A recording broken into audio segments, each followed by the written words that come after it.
5 fédérations syndicales de l'enseignement qui organisent une conférence de presse ce soir. Quelle est donc la stratégie? Qu'est-ce qui se passe pour vous ces documents établis?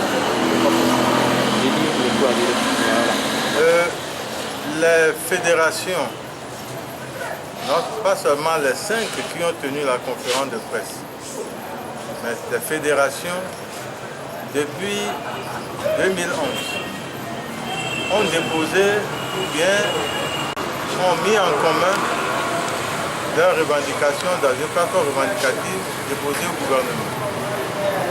Et cette plateforme revendicative est discutée donc depuis 2011 dans un cadre que le gouvernement a souhaité et que nous avons créé, que nous appelons le cadre permanent de concertation, le CPC.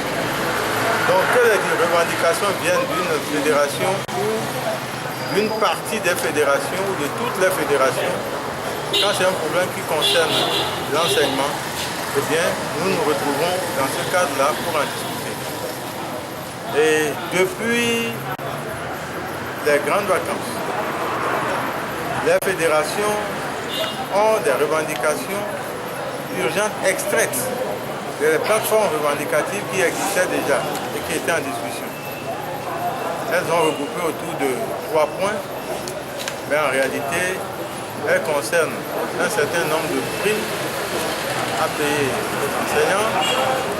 Elles concernent des trop perçus que nous appelons dans le langage courant les rétros perçus sur les anciens enseignants auxiliaires à la caisse de sécurité sociale qui sont passés maintenant parce qu'ils sont intégrés, titularisés fonctionnaires à la caisse de retraite du Togo.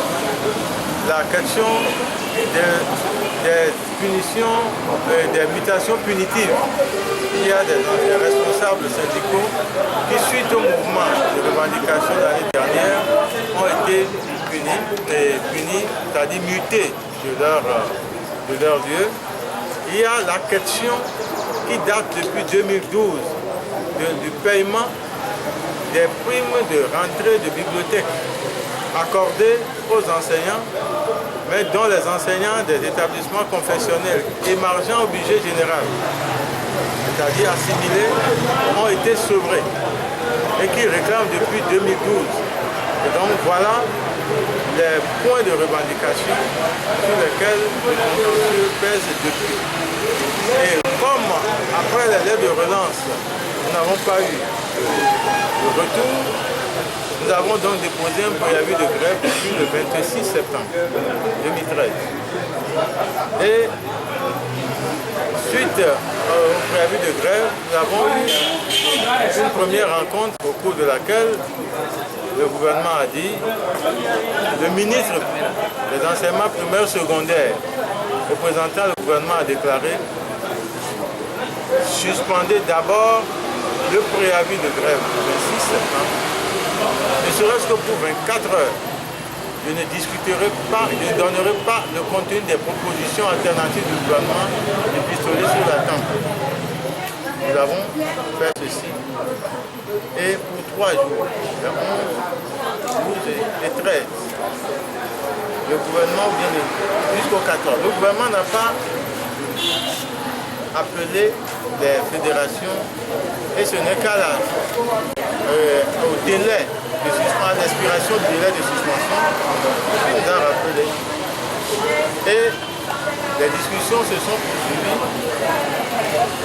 Nous avons, quand il nous rappelait, c'est que nous avions déjà déposé un appel à la grève pour les 3 premiers jours de la rentrée, à l'époque fixée au 16. Eh bien, nous avons rencontré le gouvernement les 14 et 15 jours de Tabaski.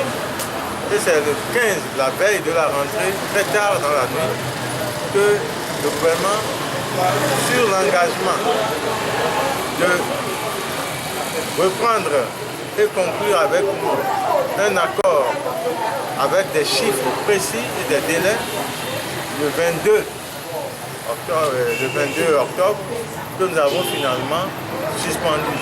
Mais le 22, lorsqu'on s'est retrouvé, le gouvernement a plutôt reculé par rapport au consensus, aux engagements. À l'heure où je vous parle, ne serait-ce que convoqué dans le cadre tripartite les employeurs des établissements confessionnels et le CPC pour qu'on puisse discuter. Je ne sais pas ce qu'ils ont à demander parce que toutes les mesures qui avaient été prises par le passé étaient automatiquement rejetées, bonnes comment on dit ça, désavantageuses. Ces mesures rejaissaient automatiquement sur cette catégorie d'enseignants. Aujourd'hui, l'État décide de payer les primes de rentrée de bibliothèque depuis 2012. Le public a engagé à cette catégorie, ce n'est pas encore payé, même pas une tranche. Voilà. Qu'est-ce qui pose problème réellement à cette crise? Qu'est-ce qui pose réellement le point des primes, c'est-à-dire aux enseignants du confessionnel et des primes de mobilité enseignante et de logement aux enseignants tels que revendiqués à cette rentrée. Les écoles sont fermées. Est-ce que vous prêt aujourd'hui à reprendre le chemin des classes vraiment? Nous sommes rentrés le 16. Lorsque le mouvement a été suspendu, le 16, nous sommes allés à nos postes. Vous avez vu les écoles tourner. Peut-être certains n'ont pas tourné, ils ont tourné tardivement, ou bien ils ont obéi au bout d'une des fédérations qui n'est pas des cinq, et qui est du droit. Mais à chaque fois qu'il n'y a pas de mot d'ordre de grève, nous nous retrouvons en classe. Si c'est que les classes avaient été ouvertes hier, nous serons partis en classe avant de savoir quelle pression, sous quelle forme remettre la pression. Mais le gouvernement a préféré qu'il n'y ait pas du tout de classe d'école ouverte du tout, que d'avoir des écoles qui fonctionnent et qui est perturbée par les mouvements de grève. C'est son choix. Il a joué son rôle régalien. Nous voulons aussi qu'il le joue lorsqu'il est en train, lorsqu'il octroie des primes à ceux du public, qu'il le fasse à ceux du confessionnel. C'est son rôle régalien de voir comment ça fonctionne l'éducation au Togo, quel que soit l'ordre d'enseignement. Mais ce n'est pas le cas. Si donc on avait ouvert pour vous répondre les classes hier, aujourd'hui, nous serions partis en classe si nos bases en Assemblée générale n'ont pas rejeté la reprise. Alors, pendant que les élèves sont à la maison, est-ce que vous continuez le dialogue avec le gouvernement? Nous sommes arrivés à un point où le gouvernement nous a répondu, voilà ce que je veux faire, je ne peux pas aller au-delà. C'est à prendre ou à laisser. Donc il y a un ultimatum. Sur la base de cet ultimatum, nous n'étions pas d'accord et donc c'est au gouvernement de redire, de nous rappeler pour revoir sa copie. Oui, le mercredi passé, le ministre a parlé de... Il vous appelait à des négociations. Est-ce qu'une invitation vous a été envoyée pour continuer les négociations, pour trouver une solution à... Le mercredi dernier? Le mercredi dernier, il a tenu un point de presse où il a dit qu'il voudrait que les enseignants optent pour la négociation pour trouver une solution. Est-ce que depuis ce temps, depuis la fermeture, l'invitation vous a été donnée pour continuer les négociations? À cet instant, je crois, nous n'avons reçu aucune invitation. Nous avons toujours répondu aux invitations du ministre à tout moment, y compris, je vous avais dit, à tout moment nous allons. Mais nous ne sentons pas une véritable volonté de négocier. Parce qu'on ne va pas à une négociation, on vous dit, c'est à prendre ou à laisser. On ne va pas à une négociation où on vous dit, eh bien, c'est ce que j'ai et je n'ai pas plus que ça. Donc ce n'est pas une négociation. Donc c'est sur la base de cet ultimatum ou bien de la volonté de dilatoire affichée par le gouvernement que nous sommes partis ensemble. Maintenant qu'ils nous appellent et qu'ils nous fassent des propositions alternatives. Mais 10 000 francs pour prime unique, nous ne sommes pas d'accord. Pour les A et 8 000 pour les B, les BCD, nous ne sommes pas d'accord. Ça ne peut même pas permettre de loger des bibliothèques, à plus forte raison, nos dortoirs. Que comptez-vous faire si jamais le gouvernement respecte sa décision de ne pas augmenter les prix? Et si jamais le gouvernement ouvre encore les classes? Nous discuterons avec nos bases et nous irons porter les positions de nos bases au gouvernement. Et nous allons donc rester attachés aux positions de nos bases. Nous ne pourrons pas faire autrement. Alors, l'USET n'est pas avec vous tout à fait. Comment vous expliquez?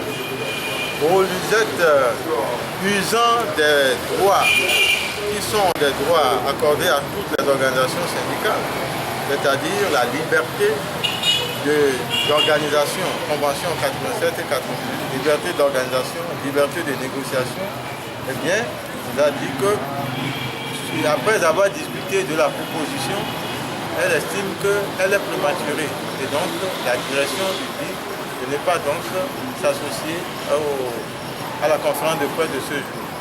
Mais sinon, il y a toujours des passerelles entre toutes les fédérations. Donc, il n'y a pas de problème.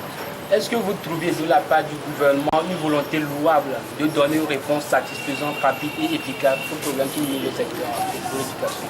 Malheureusement, non. C'est ce que nous sommes en train de dire.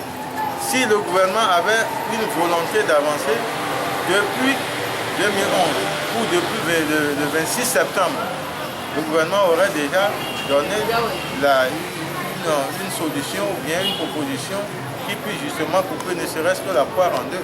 Mais ce n'est pas le cas. Le gouvernement est buté. Il dit c'est ça ou ce n'est pas ça. Alors quel appel lancez au gouvernement en ce moment précis? Eh bien, nous l'avons dit tout à l'heure lors de la conférence de presse, nous demandons au gouvernement, au lieu d'user de pression morale sur notre conscience professionnelle, au lieu de chercher à manipuler l'opinion nationale contre les enseignants, eh bien, de réfléchir à des propositions alternatives raisonnables et acceptables par eux.